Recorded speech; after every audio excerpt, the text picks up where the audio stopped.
The statements we're about to show you are from the Holy Quran, and is said to be the official, unchanged, pure word of God, revealed over 1400 years ago. Claiming to be the word of God is a heavy statement, and without proof, or if a single contradiction is found within the book, the apparent word of God will be proven false. So without further ado, let's put the book to the test. In the 23rd chapter, titled The Believers, from the 12th to the 14th verses, God is said to give a detailed description of how the human being is formed.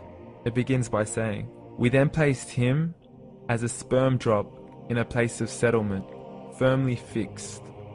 Then we made the drop into a alaqa." We will translate this word very soon. "And then we changed the alaqa into a lump. Then we made out of that lump into bones. And then we clothed the bones with flesh. Then we caused him to grow and come into being and attain the definitive human form." In the 21st century, we can now safely say that this verse is clearly describing the process of human development in correct chronological order. However, what we should be paying attention to in particular is the second stage, referring to the development of the embryo. The specific word used to describe the embryo in this verse is the word alaqa.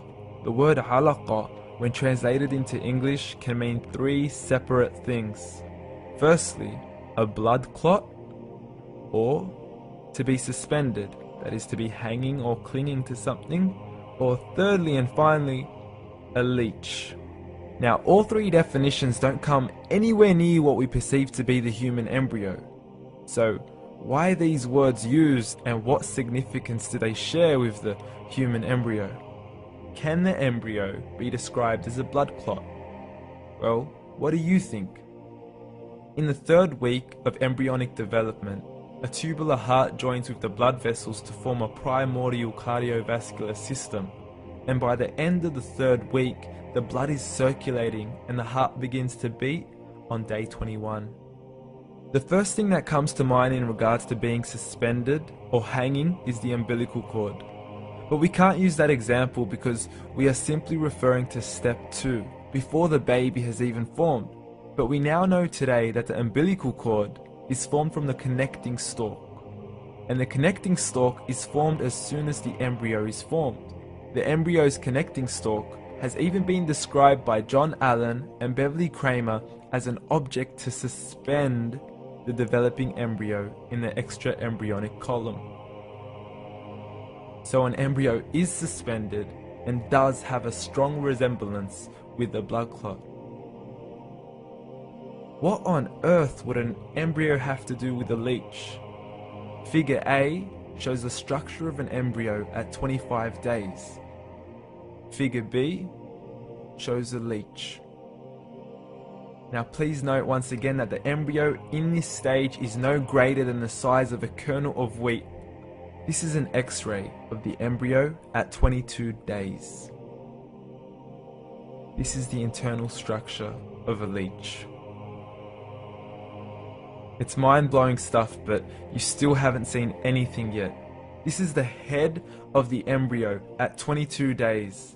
The detail you are seeing right now is absolutely impossible to be seen with the human eye and can only be seen with a microscope. This is the back end of a leech. There's no other words used to describe this other than mind-blowing. The pictures we have shown you are impossible to be seen with the human eye or even to be predicted by the human mind. Once again, the verses we have shown you were revealed over 1400 years ago to a man who couldn't read nor write. Are these the words of God? Descriptions of the human embryo in the Quran cannot be based on scientific knowledge in the 7th century. The only reasonable conclusion is that these descriptions were revealed to Muhammad from God, from God, from God, from God.